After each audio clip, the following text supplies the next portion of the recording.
Hello everyone! Alors aujourd'hui je fais une petite vidéo pour faire une correction du travail que vous m'avez envoyé hier sur le récit de chevalerie dans le monde du roi Arthur. Si parmi vous qui regardez cette vidéo, il y en a qui n'ont toujours pas rendu leur travail, vous pouvez toujours le faire, j'enlèverai pas de points pour le retard. N'hésitez pas à faire votre travail même si vous avez du retard.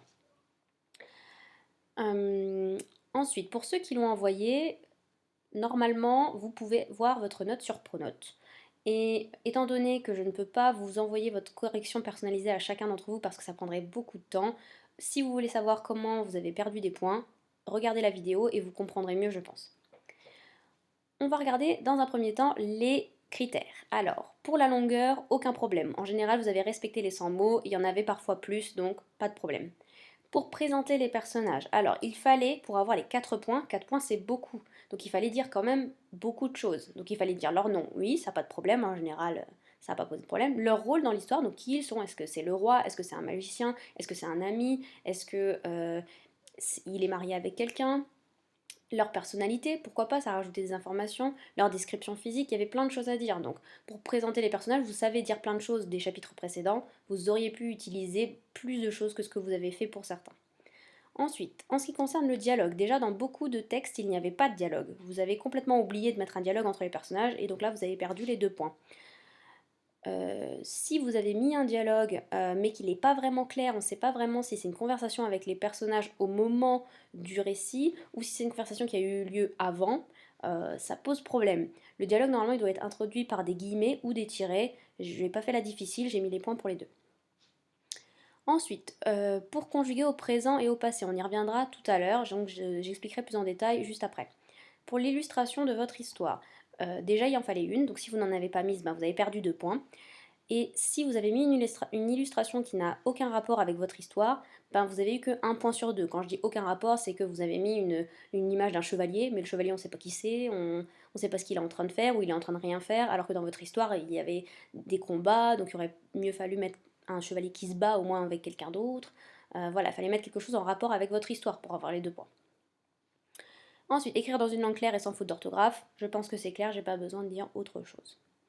Alors pour les temps. Les erreurs de temps les plus fréquentes, c'est quand vous vous êtes trompé entre le présent et le passé. Donc toute la partie récit devait être au prétérit, au temps du passé, d'accord? Même quand vous présentez les personnages. Par exemple, quand vous commencez votre texte par dire Arthur and Guinevere have a son, he is 18 years old, vous êtes au présent, alors que là votre récit devait être au passé. Donc normalement vous auriez dû écrire Arthur and Guinevere had a son, he was 18 years old. Pareil pour la phrase B. He grows up and becomes a knight. On est ici au présent, on aurait dû mettre He grew up and became a knight. Ensuite, Merlin do not want Arthur to feel bad. On a une phrase négative au présent, qui est bien conjuguée, hein, mais elle est au présent. Et on aurait dû mettre Merlin didn't want Arthur to feel bad pour qu'elle soit au passé.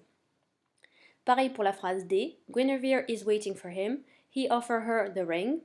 Il faut mettre cette phrase au passé. Guinevere was waiting for him. He offered her the ring. Arthur say, ça donne Arthur said. The cave was trapped, but Arthur avoided the traps. Ici, le premier verbe was est bien conjugué, mais le deuxième verbe avoid, qui veut dire éviter, n'est pas conjugué au passé. Il lui manque le ed parce que c'est un verbe régulier. He avoided the traps. Dans les dialogues, il fallait généralement utiliser du présent parce que les personnages ils parlent de ce qui est en train de se passer.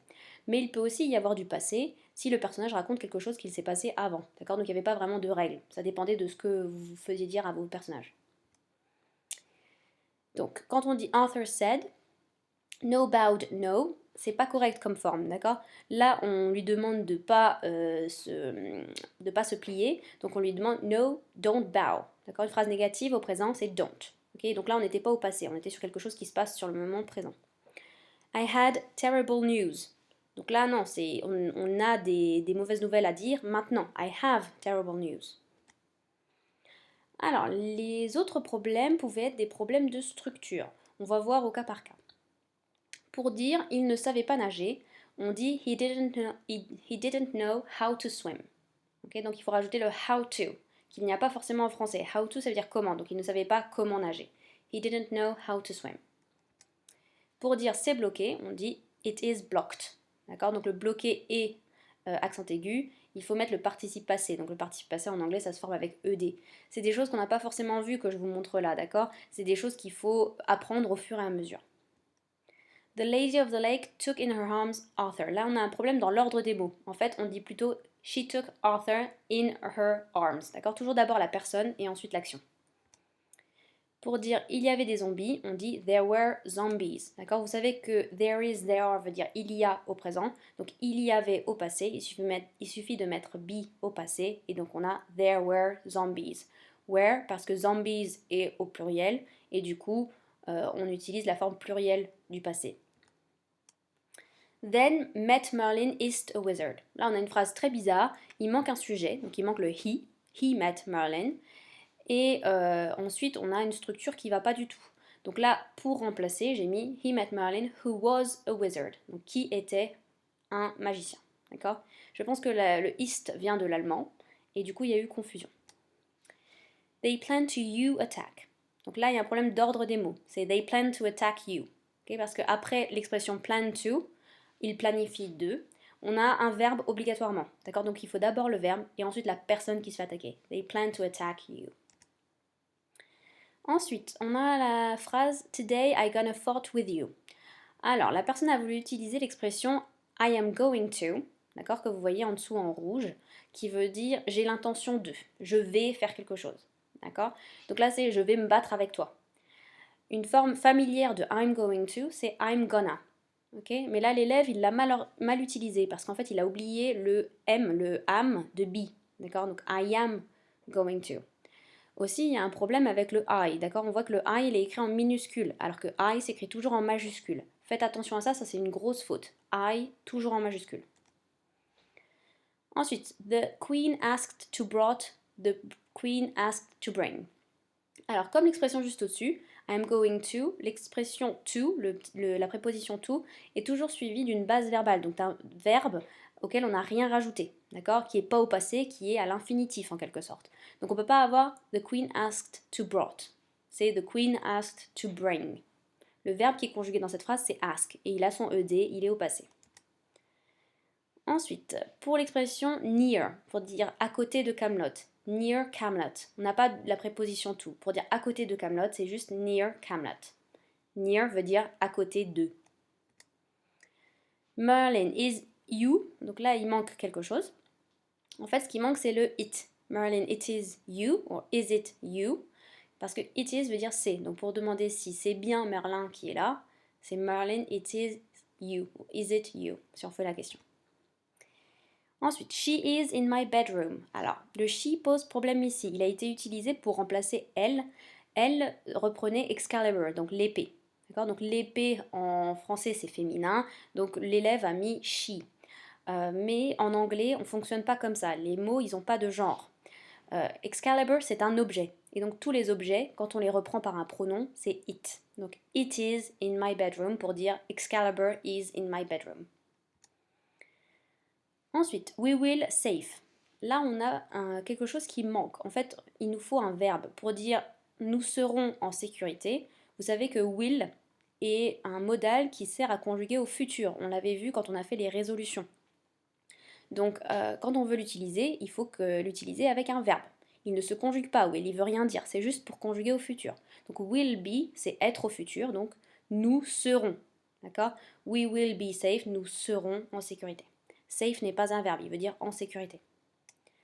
Ensuite, on parle de Tom's mother quand on dit on his return, Arthur asked him. Donc là, on a un problème. Tom's mother, c'est une femme. Donc quand on reprend une femme, on doit utiliser her et pas his. Donc on her return, Arthur asked her. Troisième point sur le vocabulaire et l'orthographe. Donc les erreurs de vocabulaire et d'orthographe.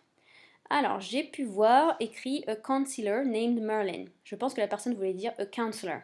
Faites attention, relisez-vous et regardez bien votre cahier. Je pense pas que c'était écrit ça dans le cahier. Ensuite, j'ai vu écrit und au lieu de and. Donc là, je pense qu'il y a eu confusion avec l'allemand. Faites attention. Pareil, relisez-vous avant d'envoyer votre travail. Une mauvaise nouvelle, c'est bad news. News est jamais au singulier, c'est toujours au pluriel, c'est comme ça. Du coup, on ne peut pas dire a bad news. D'accord? On dit toujours I have bad news. Même si on n'a qu'une seule mauvaise nouvelle. I have bad news. I take back. Alors là, le back est mal écrit, donc je pense que la personne voulait écrire back comme ça. C'est moi qui l'ai déduit, vu le sens, je pense qu'il y a une erreur d'orthographe. He said aloud, pareil, là aloud est écrit avec un A, alors que normalement il s'écrit avec un O. Aloud veut dire à voix haute. He violently wounded the king, donc pareil, là on a une faute d'orthographe. Je pense que la personne voulait écrire wounded, donc il a blessé le roi. Wounded, c'est blessé. Donc je pense qu'il y a juste une erreur d'orthographe.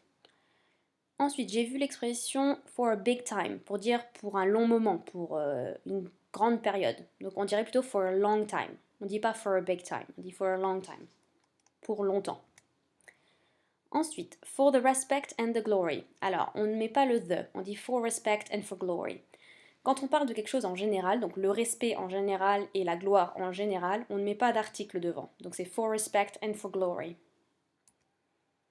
Ensuite, par contre, quand on dit they went to the Queen Guinevere, on enlève aussi le the, parce on a son prénom, d'accord? They went to Queen Guinevere. On n'a pas besoin du the. Par contre, si on ne dit pas son prénom, on dit the queen, donc là, la reine, the queen asked to bring. Là, on a besoin du the. Voilà pour cette vidéo, j'espère qu'elle vous aura aidé. Je vous dis à très bientôt. Goodbye!